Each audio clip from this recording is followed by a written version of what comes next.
तो दोस्तों कैसे हैं आप सब। आशा करते सभी अच्छे और स्वस्थ होंगे। पायल ठाकुर के इस चैनल पे आप सभी का स्वागत है। सभी को जय माता दी, हर हर महादेव। रोज की तरह मैं आप लोग के सामने बहुत ही प्यारा शिव चर्चा गीत लेकर आई हूँ। आप लोग इस गीत को पूरा सुनना, लाइक करना, कमेंट करना। अभी तक जो लोग मेरे चैनल को सब्सक्राइब नहीं किए वो मेरे चैनल को सब्सक्राइब कीजिएगा और गीत को पूरा सुनिएगा। गीत कैसा लगता है कमेंट बॉक्स में ज़रूर बताइएगा। हर हर महादेव लिखना मत भूलिएगा। आइए मैं अपना ये गीत शुरू करती हूँ। जंगल झरिया ऊंचे पहरिया चरलो न जाला गुरुजी। जंगल झरिया ऊंचे पहरिया चरलो न जाला भोला जी।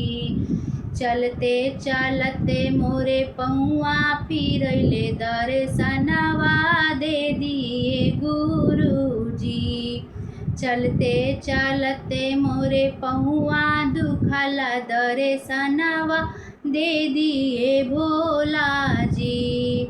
जंगल झरिया ऊंचे पहरिया चरलो न जाला गुरुजी।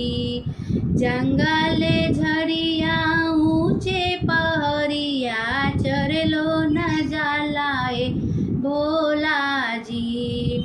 चलते चलते मोरे पौआ फिरले दर्शनवा दे दिए भोला जी।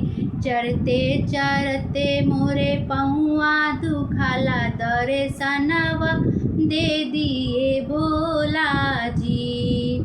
माया में फसल हमरो जिंदगिया पार लगा दिए भोला जी। माया में फसल हमरो जिंदगिया पारे लगा दिए गुरुजी। तोरे दुअरिया लागल कचहरिया ज्ञानवा दे दिए गुरुजी। रौरे दुअरिया लागल कचहरिया ज्ञानवा दे दिए भोला जी।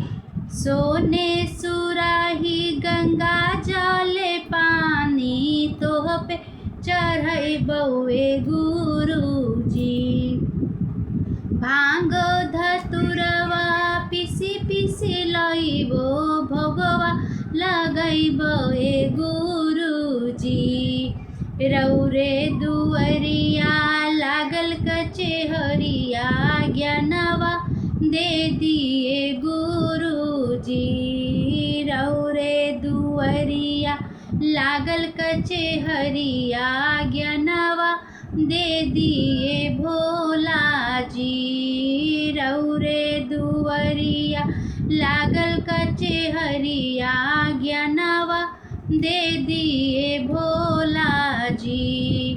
फूल बेले पतिया तोरा के लइबो तोहके सजैबो गुरुजी। सोने सिंहासन रेशम आसन तोहरा बैठैबो भोला जी। रौरे दुअरिया लागल कचहरिया ज्ञानवा दे दिए गुरुजी। रौरे दुअरिया लागल कचहरिया ज्ञानवा दे दिए गुरुजी। दया मांग में चर्चा करम नमनिया करबे गुरुजी। दया मांग में चर्चा करम नमनिया करबे भोला जी। तोरे दुअरिया लागल कचहरिया ज्ञानवा दे दिए भोला जी। तोरे दुअरिया लागल कचहरिया ज्ञानवा दे दिए गुरुजी। जंगल झरिया ऊंचे पहरिया चरलो न जाला गुरुजी। जंगल झरिया ऊंचे पहरिया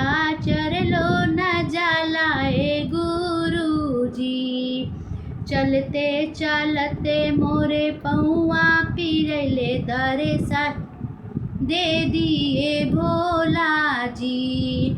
चलते चलते मोरे पौआ पिरैले दर्शनवा दे दिए भोला जी।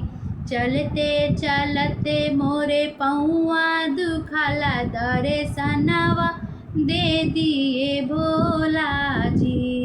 हर हर महादेव। गीत कैसे लगा जरूर बताइएगा। धन्यवाद।